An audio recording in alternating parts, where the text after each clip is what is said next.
Hi, welcome to today's video. I'm Kirsten, and today we're going to talk about a concept that every generation of parents complains about, but that isn't actually new. Violence in works of fiction. I remember being a kid.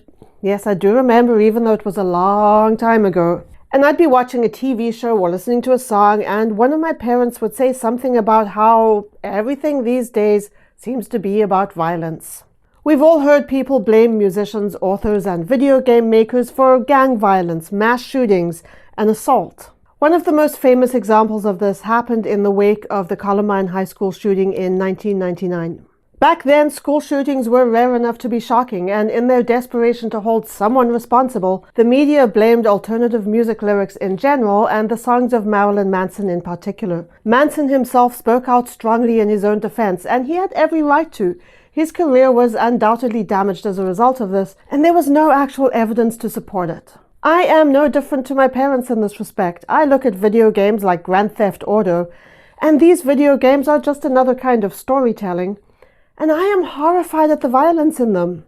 I cringe at the idea that someone playing one of these games can earn points by making his character murder a prostitute and then steal her money. But here's the question we have to ask. Is violence in fiction, in any form of fiction, actually new? Are the song lyrics being heard by today's children and teenagers any worse than the ones I consumed when I was younger? Are the TV shows any more violent? Are the books any different?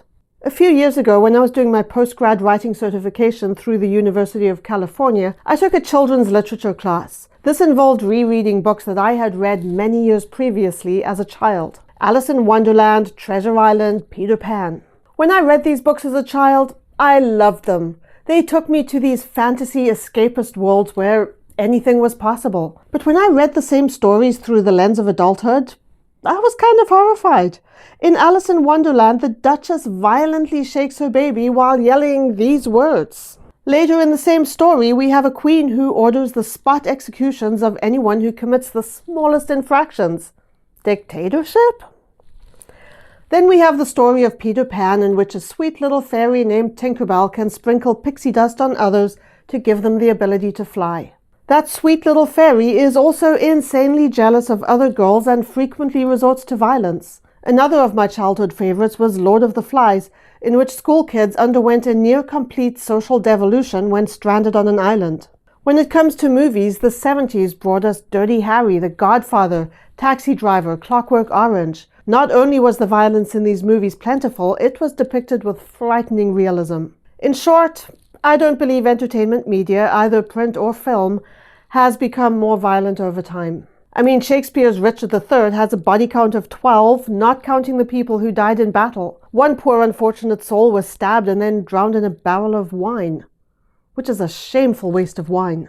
Should real-life acts of violence, such as school shootings, be blamed on things like songs and movies?